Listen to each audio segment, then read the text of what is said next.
no Evangelho de São João, esses capítulos, o capítulo 13, 14, 15, 16 e 17, todos esses capítulos eles estão gerando em torno da última ceia, Quinta-feira Santa, onde Jesus instituiu o sacramento tanto do sacerdócio como da Eucaristia, a missa. E hoje nós entramos nesse capítulo 14, aonde entendamos que Jesus está nesse clima ali de despedida com os discípulos. E diante de tudo aquilo de Judas e tudo mais, que estava pronto já, armando para atrair Jesus, então Jesus agora se dirige para eles e disse: olha, não se perturbe o vosso coração. Então, na casa do meu Pai tem muitas moradas, eu estou indo para lá, eu vou preparar um lugar para vocês. Então, ir para lá significa ele vai passar pela morte, vai ressuscitar e depois vai para o céu e vai preparar um lugar para nós. Para que um dia, quando nós passarmos dessa vida, nós possamos também ir habitar eternamente junto com Ele lá na eternidade. E aí ele coloca que a única porta, a única via, o último caminho, via e caminho é a mesma coisa, para se chegar ao céu, para se chegar ao Pai, é somente por meio dele. Não existe outro caminho. Só se entra no céu, só se salvará aquele que acreditar em Jesus e tê-lo como o Senhor. Não existe outro caminho a não ser esse. Bem, parece assim tão fácil, né? É só levantar o braço e dizer: Jesus é o meu Senhor, e pronto, já estou salvo. Às vezes, como muitas pessoas falam por aí, né? É isso mesmo. Só que não basta levantar o braço e dizer: Jesus é o meu Senhor. É preciso também praticar o que Ele mandou que nós praticássemos. Então, para seguir Jesus como o caminho, a verdade e a vida, o único caminho, a única verdade e a única vida, para nós chegarmos ao Pai, chegarmos lá no céu, onde a Trindade habita, os anjos também, e aqueles que já se salvaram, é preciso cumprir o que Ele manda. Porque não dá para ir, para ser de Jesus e praticar coisas que vai contra o que Ele ensina. Então, nós precisamos ter a Sagrada Escritura de um lado e o catecismo do outro. Aqui, quando eu falo catecismo, é tudo aquilo que a igreja ensinou durante todos esses séculos, que está tudo resumido ali no catecismo da igreja.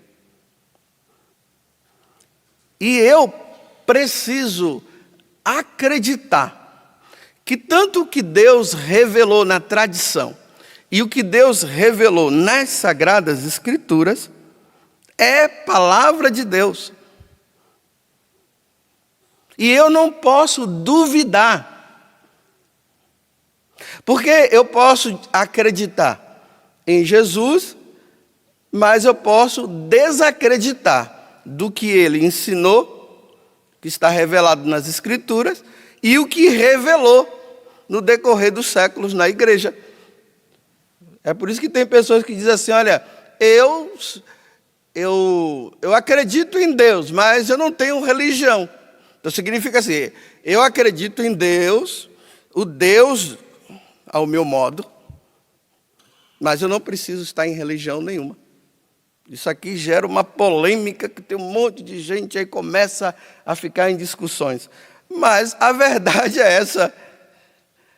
Eu preciso acreditar nele, mas preciso acreditar nos mandamentos que ele nos deixou. São as normas.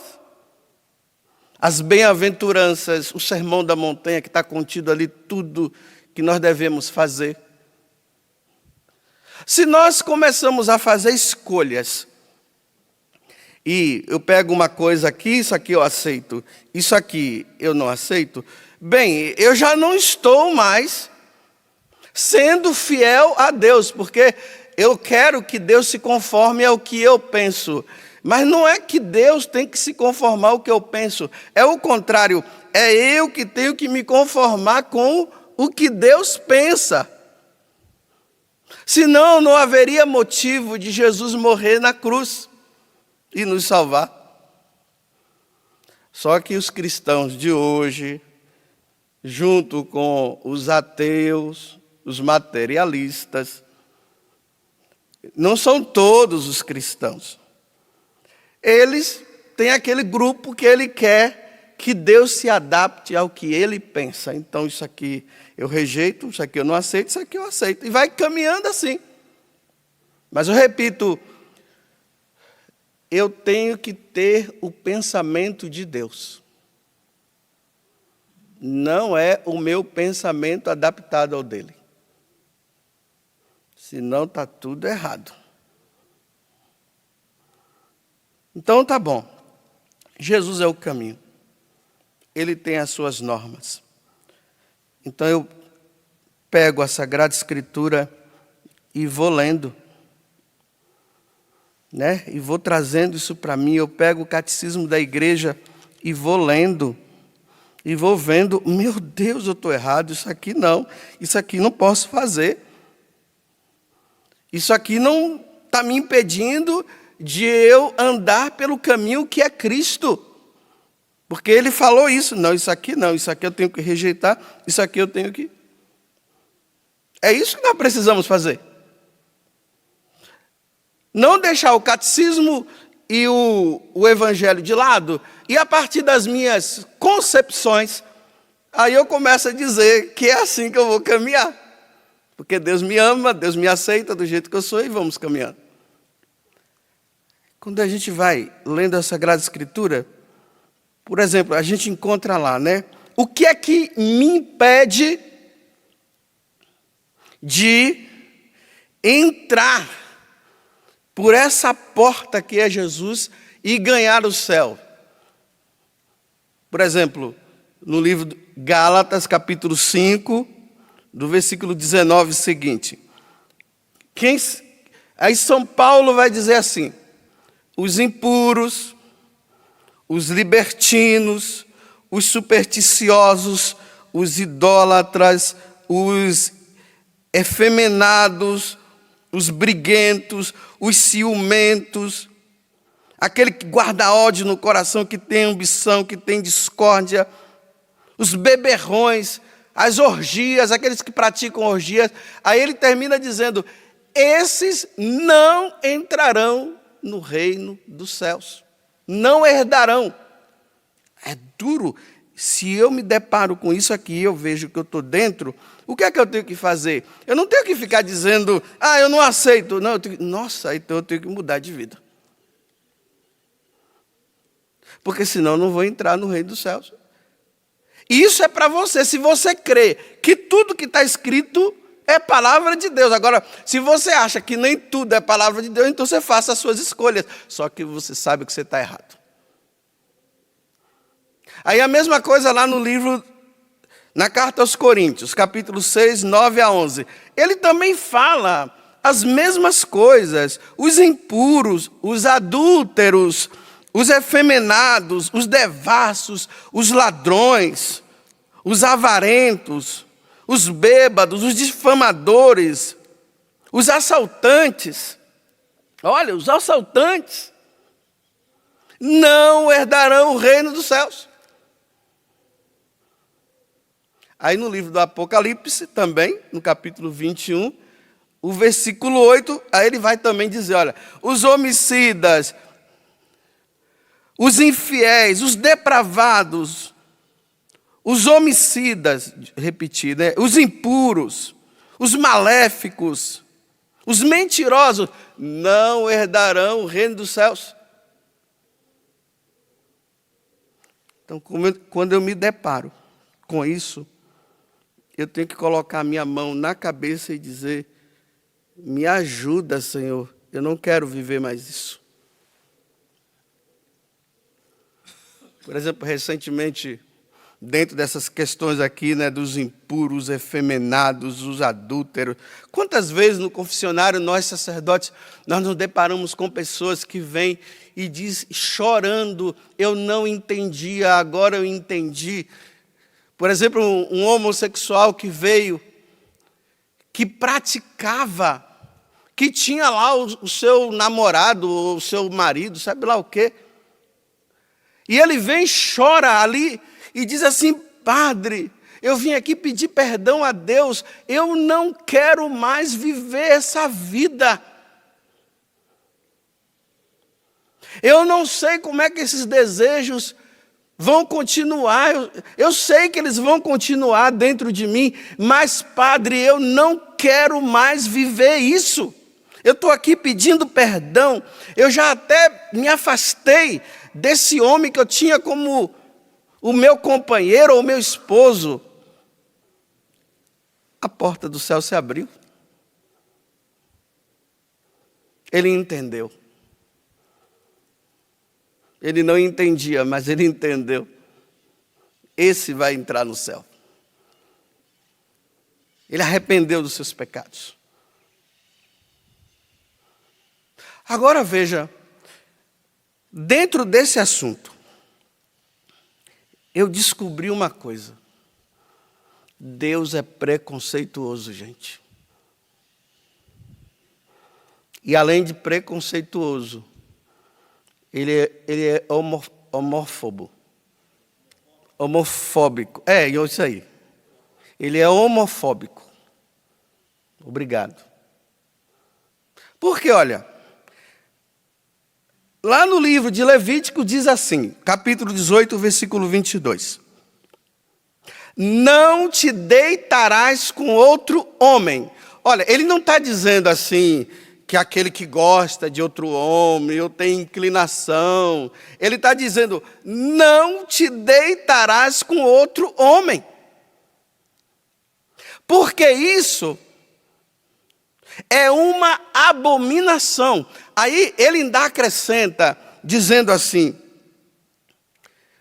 olha, uma mulher não terá relações com animais. Porque isso está acontecendo. O homem chegou num grau tão grande de loucura que eles não estão querendo mais homens, o ser humano não, eles já estão partindo para os animais também, que chama-se bestialidade, esse tipo de prática. E agora está surgindo uma nova moda por aí, né? Chamado poliamor. O que é o poliamor? É assim, um monte de gente em cima da cama lá, rolando em cima da cama. A esposa combina lá com o esposo, de eles praticar com outras pessoas, o esposo aceita, ela também, aí chama os amigos, deita tudo lá. É o poliamor. Você vê o grau em que a humanidade chegou? Está pior do que Sodoma e Gomorra.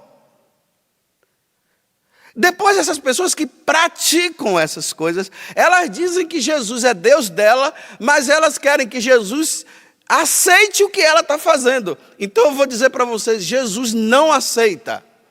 Então vamos fazer o seguinte, Jesus é preconceituoso, vamos processá-lo. Porque todo preconceituoso não deve ser processado. Recentemente eu vi 2 pastores, eu fiquei abismado, 2 pastores mostrando para todo mundo o casamento deles. 2 pastores.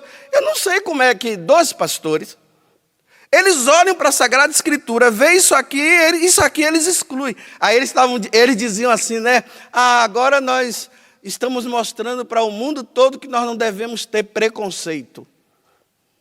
Por isso que nós estamos casando.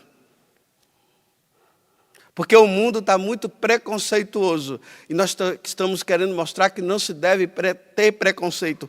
Então eu estou dizendo para vocês que Deus é preconceituoso. Repito, vamos processar Deus. Hoje mesmo eu vou colocar lá, nas redes sociais, uma petição.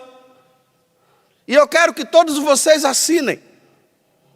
Porque nós precisamos colocar Deus na cadeia. Vamos colocar Deus na cadeia. Eu vou colocar sobre a questão do homossexualismo, um outro sobre o aborto também, porque as mulheres têm direito a matar o filho que ela e um outro lá, no momento de inconsequência,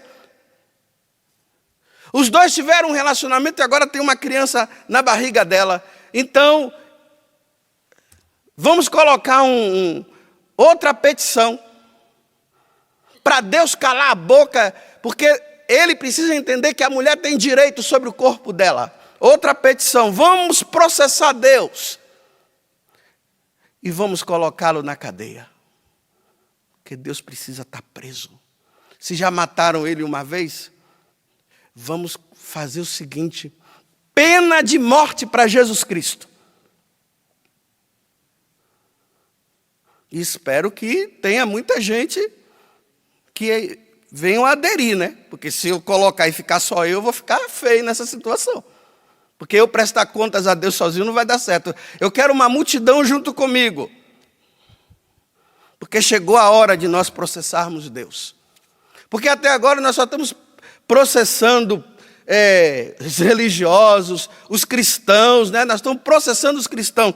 Mas como o cristão é seguidor de Jesus Cristo, que nós vimos esses dias, que em Antioquia foi a primeira vez que se ouviu falar sobre os cristãos, porque eram os seguidores de Cristo. Então, se o cristão é seguidor de Cristo, não é o cristão que temos que perseguir, nós temos que perseguir Jesus Cristo. É Ele que inventou toda essa história.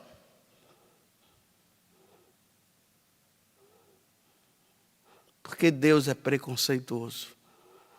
Ele falou lá no livro do Deuteronômio que um homem não deve deitar, que um homem deve deitar com outro homem. Ou que o homem não deve deitar com outro homem. Então processa, vamos processá-lo. Chegou a hora do povo, ânimo, gente, vamos reagir, né? Quem tiver coragem, faça isso, porque eu não tenho. Quem quiser colocar Deus na cadeia, coloque. Quem quiser processá-lo, processe. Se você acha que você tem direito a fazer essas porcariadas, processe Deus você, porque eu jamais.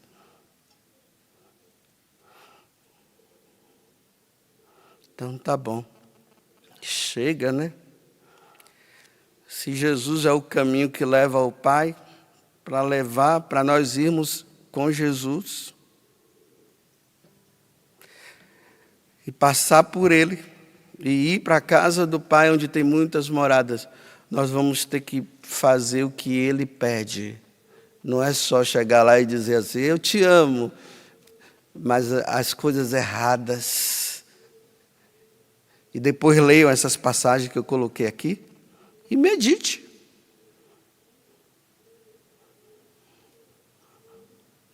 Porque, infelizmente, é ironia que eu estou fazendo, viu? Infelizmente, eu descobri que Deus é preconceituoso. Ele não deveria ser, não. Que homem preconceituoso.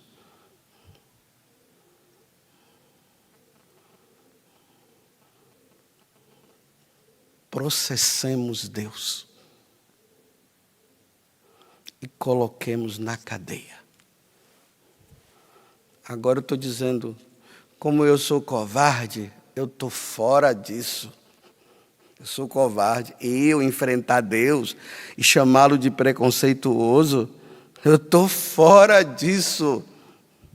Porque quem sou eu para apontar para Deus e dizer que Ele está errado. Quem sou eu? Nada, e Ele é tudo. Tudo da Canção Nova em um só lugar. Canção Nova Play.